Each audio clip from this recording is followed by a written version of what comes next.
Hi, everyone. Thank you for joining today's webinar, Considerations for M&A Transactions in the Healthcare Industry. Today's program will be moderated by Brian Murphy, Principal in Withum's Private Equity Team. Our panelists include John Fanberg, Managing Member, Chair, Healthcare Law at Brock Eichler, Paul Barrett, Managing Partner at Argosy Healthcare Partners, Chris Chen, Vice President at Kane Capital, and Michael Ritchie, Senior Manager in Withum's Transaction Advisory Team. Before we begin, I have a few notes. At the bottom of the toolbar on the right of your screen, you will see a questions box. Feel free to send us your questions during the presentation. We'll do our best to address them at the end. There will be 4 polling questions throughout the program. To qualify for CPE credit, you must participate in each poll. CPE certificates will be emailed to you within a few weeks. And finally, once the webinar is over, there will be a pop-up asking you to complete a survey of today's webinar. Please take a moment to complete it. It is our way of being able to provide you with the best and most relevant programs possible. With that, I will turn it over to Brian. Thank you, Rachel, and good afternoon, everyone, and thanks for joining our healthcare M&A panel discussion today. As Rachel mentioned, my name is Brian Murphy. I'm a principal here at Withum and primarily responsible for our private equity coverage strategy. So, more importantly, I'm joined by a fantastic panel of professionals in the legal, private equity, and transaction advisory world, and we look forward to discussing what business owners should know about getting into healthcare deals, helping them get done, and what trends to be aware of. The M&A market has been setting all-time highs in deals and deal flow in dollars, and 2022 looks to be as bullish as last year. And so with that in mind, our discussion slated for the next 45 minutes. We'll open it up for questions at the end before we wrap up. And at this point, why don't we get started by getting to know some of our esteemed panel. So Chris Chen, can you tell us a little bit about yourself, your background, your current role, if you wouldn't mind? Sure, Ryan. So I am a vice president at Kane Capital. Kane Capital is a healthcare-focused private equity firm that's looking to purchase founder, operator-owned businesses from players in broadly the healthcare services sector. We develop thematic views of various provider segments, and we focus on segments that are in large and fragmented markets that are ripe for consolidation. You know, we generally lean into 3 broad themes, one being the technology enablement of healthcare, permeant through all sectors, and the second being the shift to value-based care. Kane Capital we're a younger private equity firm, and we're currently, we have a lot of family office LPs that affords us the ability to be much more patient capital than I would say the typical private equity hold period sometimes allows. And for my own background, I've been a private equity investor both in the mid-markets here at Kane Capital as well as in large cap private equity. And prior to that, I was a management consultant. Excellent. I appreciate that background. And Chris, just out of curiosity, what would you describe as something that might make Kane Capital unique to organizations that maybe aren't familiar with your firm? Yeah, I'd say that I think the perception when people think about private equity is that they're more focused on kind of the financial merits of a business. I would say that at Kane Capital, what we're focused on is developing a really strong thematic view of a market, and we work with operators in that space, people who have been, operators, worked in really successful management teams in a particular space to give us a unique perspective on what it's like to run those businesses. And as we partner with our portfolio companies, we really do view ourselves as partners. We're not just providing capital. We are providing operational support. We may be providing M&A support. We are bringing new ideas around technology enablement. And we have, not just an investment team, but a board of operators to help us coach businesses through those transitions. So we really view ourselves as much more value added capital, and we ensure from an incentives and structures perspective that our management teams are aligned with us in every step of the way in terms of goals around operating metrics as well as financial targets.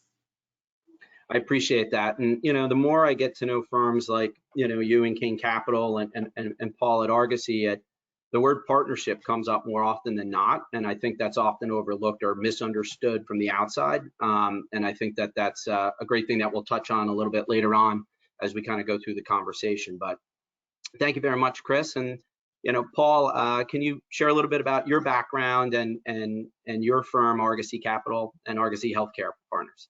Absolutely. Yeah. Thank you so much, Brian. Very much appreciate being included and excited to be here. So thank you very much. And so I'm Paul Barrett, managing partner at Argosy Healthcare Partners. So we, similar to Chris's group, are a healthcare focused lower middle market private equity firm. We are a part of Argosy Capital, and I'm coming to you this morning from rainy suburban Philly, which is HQ and also my hometown. And Argosy is based in Wayne, which is, again, just outside of Philadelphia. Been around for 32 years, different verticals and divisions focused all on supporting the lower middle market, so small and medium-sized businesses. Again, founded in 1990 by a family office and a group of partners. They brought on entrepreneurial and kind of emerging managers over the last 30 years to build out new divisions. I was with Brian and Chris in New York for the last 14 years, but had to get the family home before it's too late. The kids in Joel and B jerseys as the Sixers go on their run right now.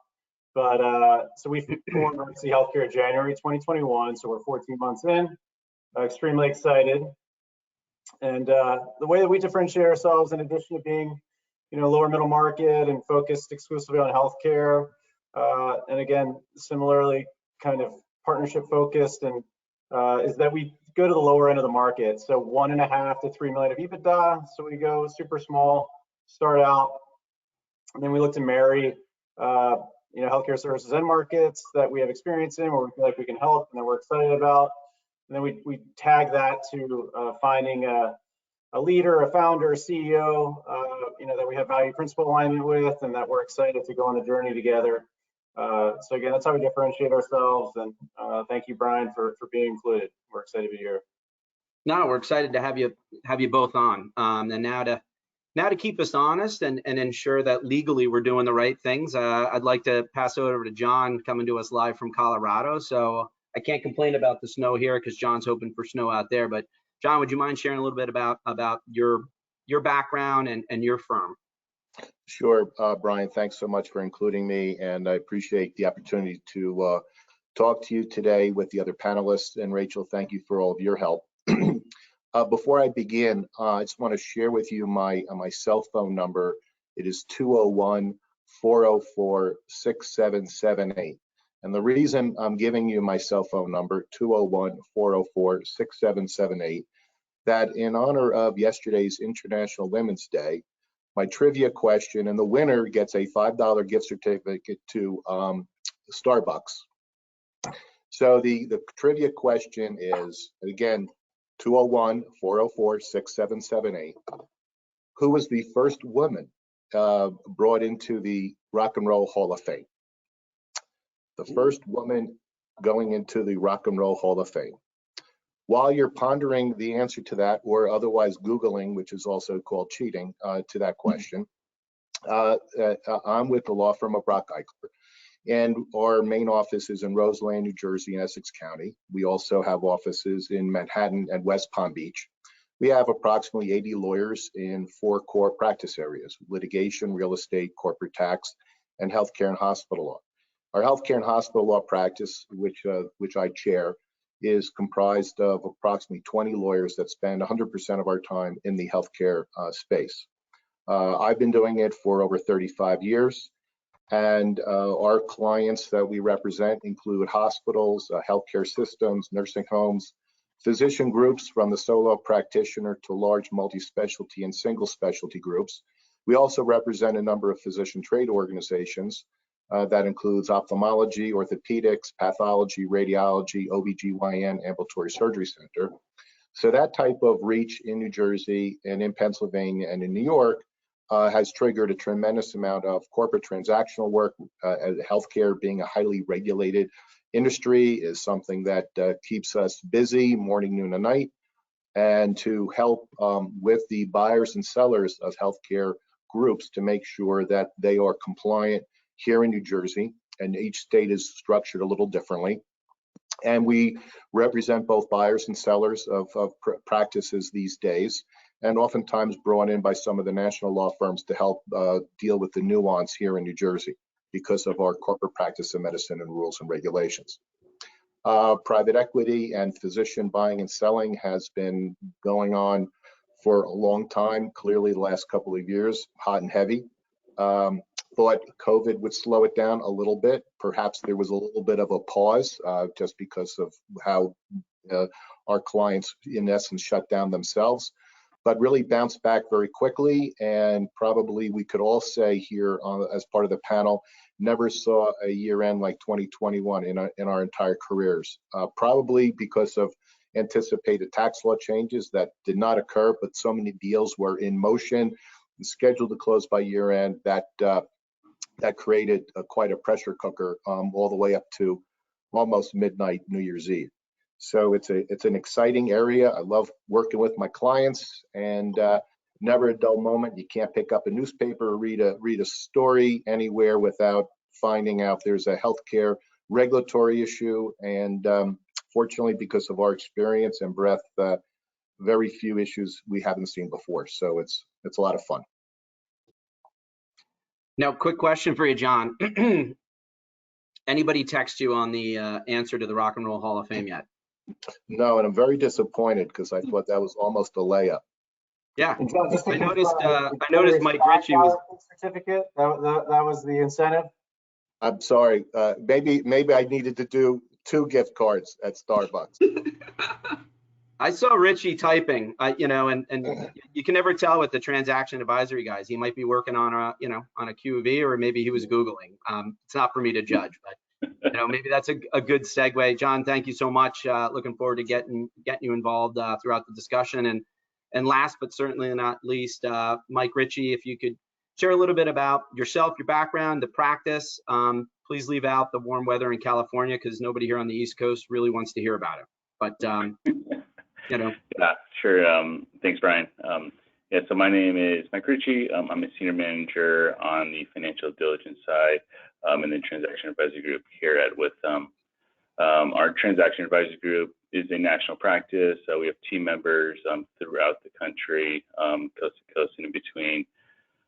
We typically focus on middle market type deals, ranging from approximately 30 million to 250 million in enterprise value, and upwards and below that as well.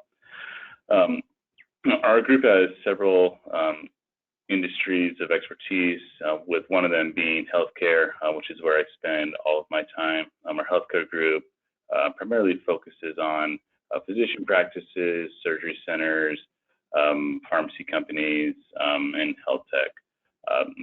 And we're split pretty evenly, almost 50-50 between buy-side and sell-side projects. So, on the buy-side, working with, private equity groups, like Chris and Paul, and then also with strategic buyers as well. So, a little bit about me. As Brian said, I'm out here in Southern California, born and raised. Professionally, right out of college, I spent several years in the audit world before making the smart move and moving over to M&A advisory a little more than 5 years ago.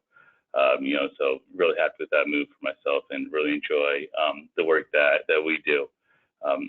I joined with them a little more than 2 years ago, and enjoy the group of individuals that are on our team, and they all do great work. So looking forward to our discussion and hearing from the panelists and the insight that they have to offer. Thanks, Brian. Great, Mike. And for those of you who are running practices and have different golf outings, Mike averages 300 yards off the tee and is very straight. So just something to keep in mind as you're building out your foursome. He wanted me to share that. So Part of that is not. Yeah, at this point, Rachel, did you want to start with the first polling question? Yep, thank you. So our first polling question What is the first step you should consider when contemplating a sale of your business? Minority, majority investment, or outright sale?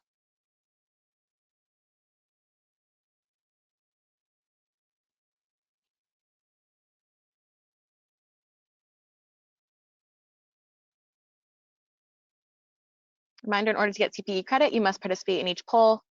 I'll leave this up for about 25 more seconds.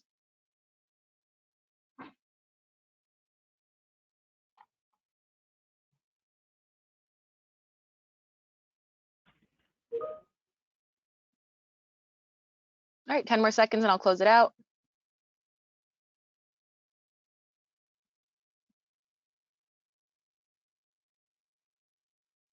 All right, and here are the results. So it looks like 56% of you voted any of the above. Yeah, it's always good to start off with a good multiple choice layup question, right? I think the thought out of today, right, is as our panelists share their backgrounds, right? I think what our hope is that you'll have a greater comfort level of, how to connect with each of these individuals and lean on them for insider guidance. So, that was the first question. That was one I came up with, right? They'll get more depth as we go on. As we'll see by number 2. Do you want to roll the second one out now, Rachel? Yep, I'll go to a second one. When progressing a purchase transaction, the area of largest challenge is typically.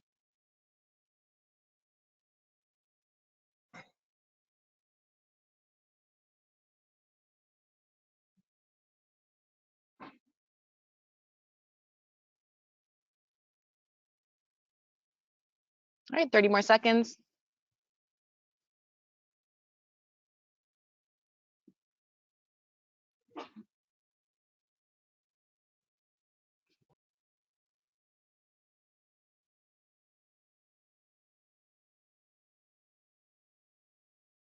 All right, 10 more seconds and I'll close it out.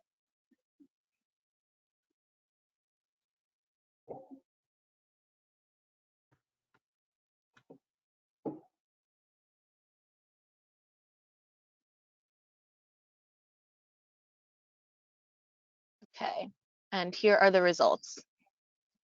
So it looks like the majority voted for valuation related issues. Yeah, I was told this is an opinion related question, but that typically the valuation becomes the largest sticking point. So we got a very smart audience, and I'm not opposed to curry favor with the audience by sharing that. So we'll have 2 more at the end to kind of complete that. But what I wanted to kind of start off is kind of asking our panelists what kinds of trends you're seeing in the healthcare space. Has anything changed between 2021 into 2022? And I don't know, Chris or Paul, maybe we'll start with you, and then we can kind of get the financial and the legal aspect. But are you noticing any kind of trends or hot areas that are of interest? I'll kick it off quickly. I think so far 2022 has been a continuation of last year. A lot of pace. The M&A activity broadly, it's just it's high. A lot of volume, a lot of opportunity, which in the context of a post-COVID world and now this Ukraine situation is a little bit odd, I guess, and we'll see what happens over the next couple of quarters. But there's still a ton of activity, and I guess just to give some context for our strategy, so similar to Chris's group, we're healthcare services exclusively, so that's a pretty big world, and we're also thematic and kind of thesis oriented, and we narrow that down to 6 or 7 areas, including healthcare staffing, which is hopefully relevant to a lot of people on the call today. Touches every a provider and facility-based business. Life sciences services and tools, insurance and payer services, revenue cycle management, and a few other areas. So we're kind of locked in and always looking for we start out with our end markets that we're looking at, and then then we try to find an emerging leader, in a small to medium-sized business to marry to that kind of thematic view on the end market. And from last year to this year, that remains the same. I think there's still a lot of activity. There's been a lot of growth across those end markets. So still a lot of pace. Chris, or any other things you would end from a trend standpoint in the private equity side, or? Yeah, so I'd certainly echo Paul's views there, and I'd say that just in terms of some buyer considerations, I feel like 2021, a lot of the focus was around, how are businesses recovering from 2020 on a month-to-month basis? Let us understand their momentum. When can they get back to this pre-COVID 2019 levels? And in 2022, I feel like there's a lot more consideration around, the world has fundamentally changed for a number of ways. Staffing requirements have changed, the type of patient intake may have changed. There's just a lot of differences in a post-COVID world from an operations perspective. So as buyers are looking at it, they're thinking about, how much of these changes are permanent. How well have people adapted in this new world? And as you think about some of the positives around COVID testing, there's a lot of revenue streams that have come up because of COVID that are opportunistic, but can still be characterized as, potentially one-time, not truly recurring revenue. How are buyers really going to think about the portion of your business that's been uplifted by these trends? So I think in 2022, it's a really more thoughtful view of, what's the real new world's going to be. How much can buyers give you credit for things that, weren't your fault and were circumstance? And how much can they not give you credit for certain things that, although very beneficial, may not truly be sustainable in the business?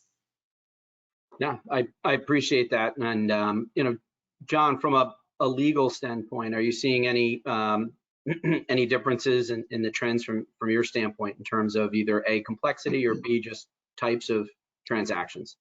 Yeah, I think what we saw a kind of trending more recently is the much more aggressive hospital acquisition interest. They are trying to compete with private equity dollars and being a force in and of themselves because of where healthcare is going. There is some concern from a hospital or institutional perspective. What happens if some of their key referrals are now owned or controlled by private equity? So we've seen now a much more competition between private equity and hospitals for physician group acquisitions. We're also seeing a little more of interest in those groups that have built an infrastructure.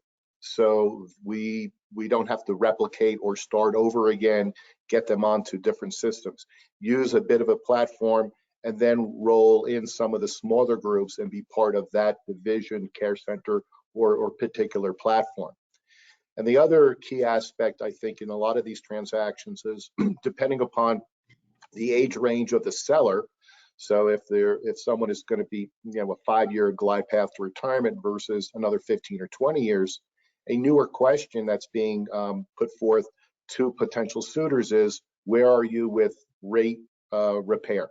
Meaning, because of your structure or perhaps your wide net, once we come in, is reimbursement going to go up? Reimbursement going to stay flat? What does that really mean? Because when physicians have to take a bit of a reduction in compensation because they've sold their EBITDA, they want to see some income repair in terms of rate relief. And that's where sometimes hospitals have a little bit of an edge over private equity, depending upon how large a group or controlling the group they have regionally or statewide. So those are some of the key things we've seen in the last, 12 months as COVID's begin to calm down. Appreciate it. And Mike, anything you're noticing from your end when we hound you and ask for availability and opportunities? What kind of things are you seeing? Yeah, I think John made a great point. The competition is going up between private equity and healthcare systems. So, I think I've seen an uptick in the multiples as a result of that. But 2022, our pipeline continues to be robust, and we continue to add to it. So there's still quite a bit of activity, and we don't see it slowing down. I know that there was some concern with interest rates going up, if that would have any impact, but we haven't seen that at all. I think before this we were chatting and we're talking about some social media and the impact it's having on mental issues with individuals. And so, I think that, so we're seeing a lot of, a little uptake in the behavioral health space, a little more consolidation there, and, thinking that might have something to do with it. But, just 2022 continue to see, we don't see it slowing down at all from 2021, which was obviously a very highly active year. Sure. So, maybe this is a good segue too, and Chris and Paul, I think maybe it's a good opportunity to kind of share with the audience, what do you think private equity can bring to healthcare, or not, a physician-led practice that can make it better, right? I think it's a good chance to kind of, maybe here we can dive into some, KPIs that you focus on, or where does culture rank, or how do you look to increase revenue? Just, maybe start on what kind of things do you think of as you look at an opportunity? Hey, Chris, you want to start? Sure. I'm happy to take the first piece of that question, just how people think about an exit strategy and some of the trade-offs between private equity and hospital systems. So I guess first off, Kane looks at a couple of different provider sectors. So we look at primary care, occupational health and workers' compensation, specialty behavioral health, home and hospice, and then technology, which is obviously not a provider service. But I guess if I think about what providers are looking for, I think a lot of you all are looking for a partner that is really focused on maximizing both business outcomes, but more importantly, patient outcomes. And I think private equity reputation is a little stained from all those horrendous articles you read about, private equity not investing adequately in patient care or in outcomes. But I would say that, just like there are flavors of anything, I think there's, there's a lot of improvement in the private equity space where you see, increasingly, there's always going to be operators that aren't great, but there are a lot of private equity partners that are focused on helping people achieve the best operating KPIs and the best patient outcomes. In fact, I'd say a lot of private equity firms now are increasingly investing in operating teams that can help establish standard operating procedures, best-in-class processes within provider services. And I'd also say that as I look at hospital acquirers, hospital acquirers come in a lot of different flavors as well. You have acquirers who are just still focused on the fee-for-service model, focused on maximizing volume, not necessarily quality. And then you have really innovative, more cutting-edge hospital players that are integrating technology, that are focused on higher standards of care, that are really measuring output and patient outcomes. So as I think about, where you all stand in potential sale of your businesses, I would just think most critically around, what do you want for your patients and what do you want for your doctors, and which partner is in a best position to help you deliver that? Because if you're looking for, improving through technology enablement, if you're looking to improve through being better able to measure productivity and outcomes, you want to be critical in asking your partner around what tools they have to help you in that journey. And I'd say that the very last piece is just that I think private equity oftentimes allows a little more value to be captured for existing business owners, and in particular for the physician and provider owners than a hospital group may. So, with private equity, you can certainly roll on equity into your investment and participate in the next phase of the investing journey. Some hospitals will allow you to do that as well, but oftentimes private equity owners have a little more, if you find the right partner, they are focused in measuring productive outcomes, and they will reward providers for hitting those productive outcomes. And they will be better positioned for an particular, potentially more explosive exit, like an IPO exit or something like that, at the end of the second wave of investment. I would say that in hospital groups, while some of them can be better operated, a lot of hospital groups have cross-subsidization of the different segments they operate in. So just because your particular unit performs better, it doesn't necessarily mean that you will see some of those rewards. So I'd say that private equity can be a little more flexible in making sure that you're rewarded for better outcomes and better metrics. Awesome. Thanks, Chris. Appreciate that. Paul, did you want to? Yeah, absolutely. I think, like anything in life, you have to kind of define what you're looking for and your values, and then find that. If you're really focused on protecting your existing culture, but want to stay in an entrepreneurial situation, then you want to find a group that you have those values aligned. If you want to grow really quickly and kind of maximize the earnings of your practice, because you know that compensation is the most important thing to your people, there's a group for you there too. So I think it is kind of defining what you're looking for, and then trying to find that match with the groups out there. And even from a structure perspective, whether it's getting some debt or doing a minority equity deal or majority deal, everyone's focused on a little bit of a different lane. You want to match that to the entrepreneur and obviously to the investment group. But I guess in physician practice, to make it a little bit tangible and just walk through an example of a partnership that I worked on, was a business called Naviderm, which is a dermatology services platform in the Northeast. This is really a plug for Naviderm. For all of your dermatology needs in New York, New Jersey, and Pennsylvania, to take a page out of John's book, please visit a Naviderm family of practice, the Naviderm family practices. But so we set out, and we wanted a group focused on clinical excellence. We wanted to keep the individual practices hyper entrepreneurial, keep the individual brands, and that was kind of our pitch. Team up with the best physicians in the Northeast. Keep the practices independent, and then build a corporate back office, and kind of like the somewhat of a best case for any investment group is to help with corporate activities.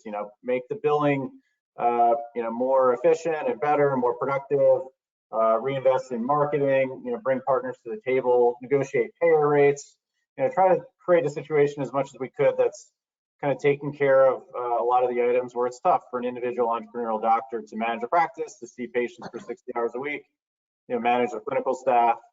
So, we teamed up with 4 groups, and then, we did a transformational acquisition 12 months later. And, the pitch to the entrepreneurs and the founding doctors was, we can open up de novos. We have a team that can open up new locations for you. We can buy all the latest and greatest equipment. If you have an expanded budget, we can invest in individual marketing for physicians and create, because dermatology is very consumer centric and kind of direct to consumer. So just wanted to give a tangible example of some of the things that we can implement, and if that's a fit for physicians, or if that's what they're looking for. Yeah, no, I appreciate that. And I think, Chris, you mentioned patient outcomes, and having had the pleasure of getting to know you both, and talking to your firms as well as some others, as we talk about KPIs, oftentimes people's minds will go to, revenue cycles, or how do you evaluate visits and start to quantify all those pieces. But more often than not, like in talking with you both, the concept of culture comes up a lot, right? And how do you focus on employee retention and maintain that culture both pre and post, because it all comes back to that patient outcome. And I think that is probably something that doesn't get enough notoriety or attention in maybe some of the stereotypes as people think about going through that. And I just think that that's fundamentally important, because you're buying a practice and a business, but those people that impact those patients can be so critical in that success. And I thought it'd be a good way just to kind of mention that too, because in conversations with you both, that seemed to rank pretty high. As you look at opportunities, how do you think about upside or operational improvements as you're looking at certain places? Whether it's people, process, or technology. What kind of things initially come to mind?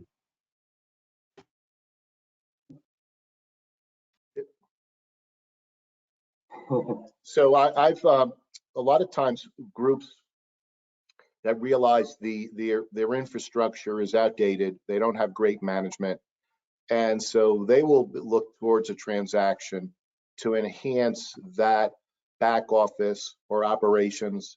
Maybe some of the doctors are really not interested in managing anymore. They can't recruit because of what's going on in the world. So they don't mind being a bolt-on to a platform. They may not get the same value that the platform did, but those groups who don't want to be lost by not being up to date from a technological standpoint and staffing standpoint are looking for these types of relationships to join. And we engage in that discussion quite a bit. And so that's an opportunity for a smaller practice to compete, to not get left behind. There are some economies of scale here. So that's an interesting hook for a lot of the smaller practices that are looking to join some of the, whether it's private equity or healthcare system. And I think that comes back to really the broader bucket of, particularly for independent practitioners now, or even a 3 to 5 doctor practice. I mean, that administrative burden and everything that comes along with that, from HR, finance, accounting, tax, IT systems, there's just huge needs, so that's, I think, in a best case scenario, and I think Chris and I our groups view the world similarly, is you can bring all of that kind of administrative horsepower and relief, but then you bring the cultural aspect, you protect culture, and you support the existing kind of interpersonal aspects of the practice and the business, and then hopefully you can have best of both worlds, where again, you're bringing marketing dollars and everything related to the administrative, but if you lower compensation or change the culture, or extend hours, all those types of things, which I think is honestly why a lot of the private equity groups have probably poor reputations, because that's just a destruction of culture, so. Yeah. Yeah. No. Anything? Anyone want to add anything more to that aspect, or at this point, I'm going to get into more of the technical side, Mike. I know you've been chomping at the bit to talk about clean chart of accounts and items on that front, right? And so let me ask this question. I'll start with you, Mike. How important is having a clean chart of accounts in the sales process from your take? Yeah, I mean, obviously extremely important, and having a clean chart of accounts helps the process move along quite a bit faster. But I think more than anything, it's about being consistent with the way that things are being recorded. So if companies are recording similar transactions in several different accounts, it can be really challenging for us to go in there and identify trends and that we look at and see like what's driving changes in the business over the course of a few years. And I guess a lot of times in these smaller practices, we'll also see that companies will use their trial balances or chart of accounts as sort of like a reconciliation for a lot of what they do, and so they can get they can have hundreds of accounts in a trial balance for a small practice, and they'll try to utilize it that way, and it becomes very confusing and too much movement going on there. So having that clean chart of accounts is important, but I think it's more being consistent with the way things are being recorded is I would say probably more important than actually having those chart of accounts in order. Yeah, Chris and Paul, I see you guys nodding your heads as well. Is that something you'd agree with, or is there anything additional to add to that? Yeah, I mean, I completely agree with Mike, and I think that depending on the size of your practice, if it's like above probably 3 million or something in EBITDA, a lot of people who are evaluating your business may bring outside resources like Mike's amazing team to help them evaluate exactly what's going on in the books. But if you're a smaller practice, a lot of times you have smaller diligence teams who are just looking through your QuickBooks on their own, and there's not an expectation that everybody is a CPA. But the more predictable you can make your accounting and the easier it is to understand, the more rules-based it is, I think it really helps buyers be able to ascribe more value to your business. I think the worst is when there's too many questions, you can't make sense of trends year over year. There's always an exception to something. In situations like that, it's really hard to underwrite to, or I would say to give full credit to some of the growth or other merits of the business, because it does two things. I mean, one, it makes it difficult to piece a financial view of the picture, but two, it also gives the impression that perhaps the standard operating procedures of the broader organization may also have challenges. Yeah, and I'm curious, do you find that organizations that have that, systems, process, and platforms in place can help with the clarity around valuations? So kind of putting the cart before the horse, so to speak, and getting that in order, or? Yeah, I think absolutely. I think it can help in valuation. I don't know if it's going to change the answer, but it will certainly help expedite a speedy deal. I think there's 101 reasons why a deal may not commence, even if both parties are excited about it, and I think a lot of that's valuation, a lot of that's other factors. But if your buyer can't feel confident in the in the picture you're trying to show, that just makes it potentially a more elongated process with holes in it. Thanks. And then, Mike, just to kind of go back to the, technical side from a diligence standpoint, what do you typically look for as important or critical steps that an organization may want to have in a preparation? Yeah, I mean, so typically in, healthcare, there's, I kind of put it into, 3 or 4 different buckets where you have, the revenue side, then, break out expenses between wages and then other G&A costs. So like on the revenue side, the primary things that we look at, there's 2 things that we focus on. One is the revenue cycle transaction level detail that is being pulled from a source outside of your accounting system, and that and with that we try to create what's called like a waterfall, where basically you try to match up the payments based on the service dates rather than when the cash is coming in, and that data allows us to really dive in and analyze the trends that we're seeing, with whether it's the percentage of collections and what was the productivity of the locations, physicians, things like that, and on that, typically we go back 3 to 5 years. So some areas that sometimes we run in trouble if there's a switch in your revenue cycle company during that period, or if you change your EMR system during that period, it can be very difficult to go back to the previous company and get that data. And so that we find a lot of times that'll actually hold up the deal quite a bit. So as you're preparing for it to go to market, having that, knowing what's available and what's not is important and can really speed the process. And then, on the compensation side, it's more, knowing what, obviously over the past year, there's been a lot of turnover. So understanding that, being able to explain what's going on in those trends, and then on the other G&A costs, it's identifying, one-time non-recurring type things to make sure that if you're on the sales side, you're maximizing your EBITDA. We want to understand what your operating normalized EBITDA is. So, having those ready to go as you're preparing to go to market, those are probably the 3 most important pieces that we spend most of our time on and look at.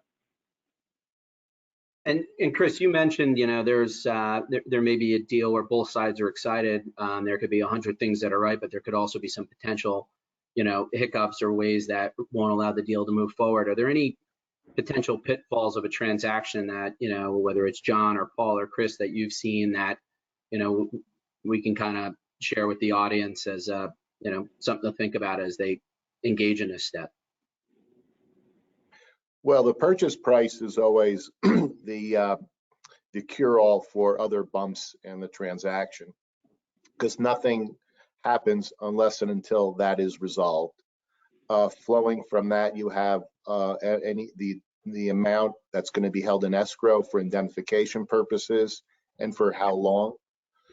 Restrictive covenants clearly come into play, and how long the employment agreements are for.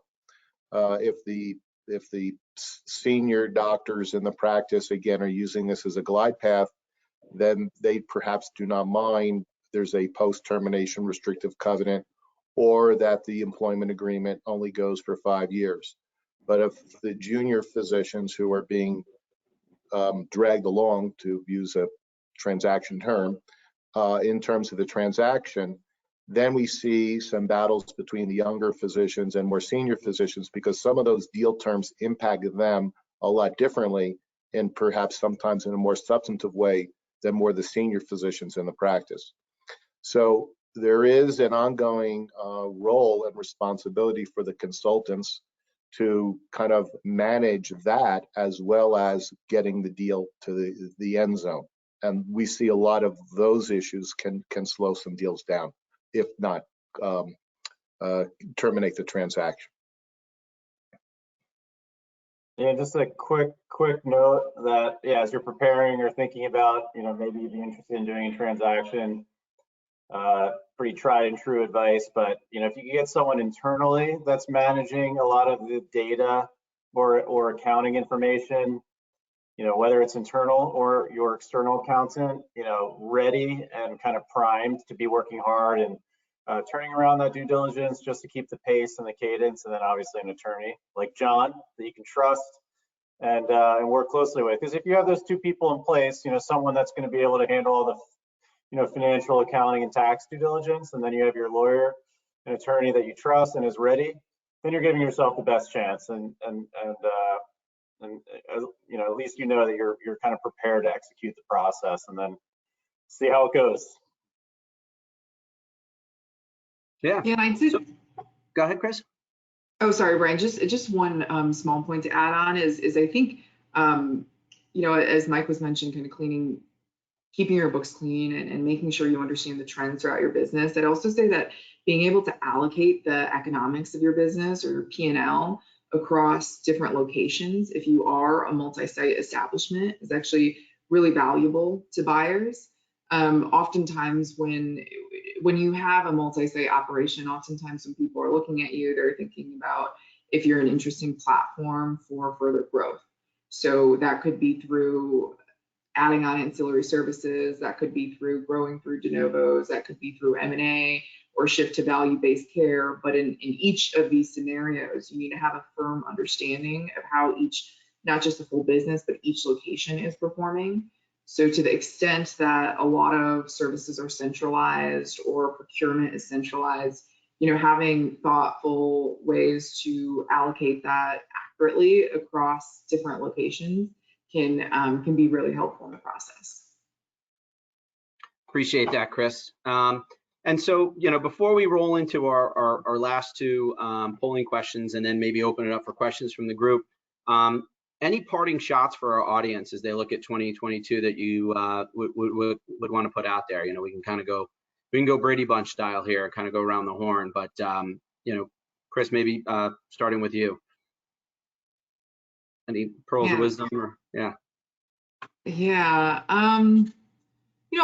guess I'd just say that in terms of what COVID has been able to change in healthcare, I think a lot of it is around remote services and having remote capabilities. And one of the things that we've seen is that, be it through telemedicine or actually remote monitoring of patients, you can really improve gross margins. You can improve capacity meaningfully, especially if you think about sectors of care like physical therapy. Within hospice care, you can dramatically reduce the amount that you need to provide in care, because if you knew that certain patients had more critical needs, you wouldn't be sending your lowest cost provider. You would be sending the provider that's more adequate to care for those outcomes. So I just say that the shift to telemedicine and remote monitoring, although it's been a push through COVID, would love to see that continue to increase. And I think even in a non-COVID world, there's lots of opportunities for businesses to take advantage of that. Appreciate you sharing. John, anything from your end? Yeah, regardless of where you're going to go or what your options are, you want to make sure the potential purchaser is not establishing the valuation. They may propose one, but you need to verify it's a reasonable amount. But more importantly, I think the whole dynamic needs to shift as to more of a patient-centered need.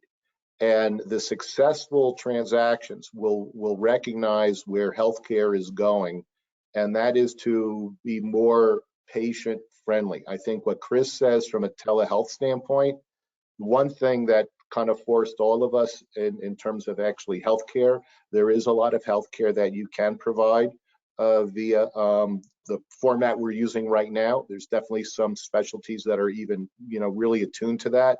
Paul mentioned Novaderm, the dermatology groups have done very well with all of this. So the technology that enables a larger group or financial backing to adopt will create that edge for that competitive medical group, hospital system, or what have you. But I think that's something we need to pay attention to going forward. Appreciate it. And always have a good rock and roll trivia question as an icebreaker. Never gonna set a deal back, right? It never does, and will always enhance the deal. There you go. Absolutely.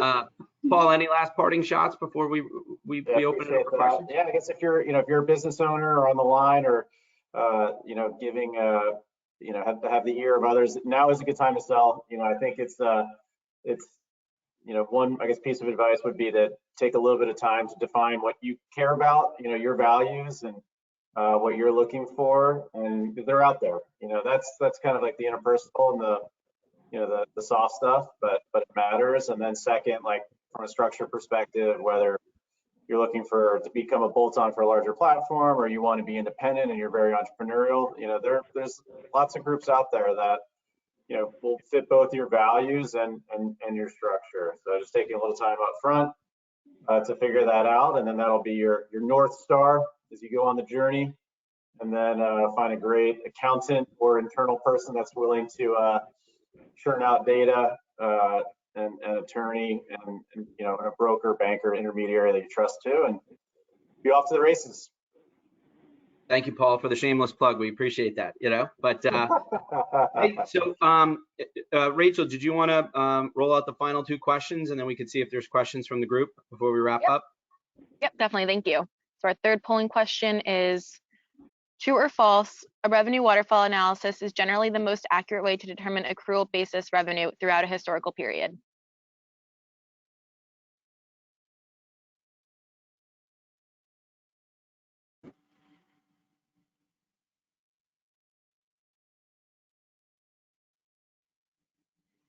All right, about 30 more seconds.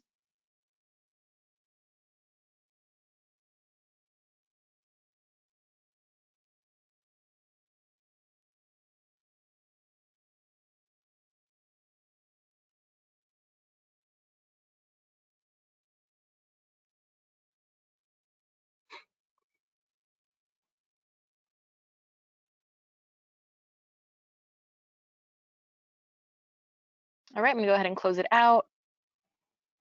And here are the results real quick. This looks like 70% of you voted true. There you go.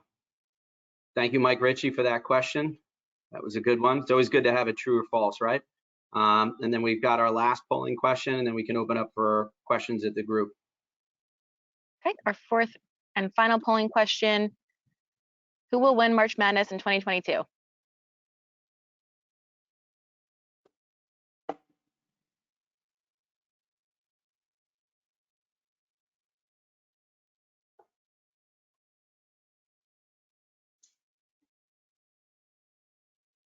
Okay, 30 more seconds, and then we'll go to our audience questions.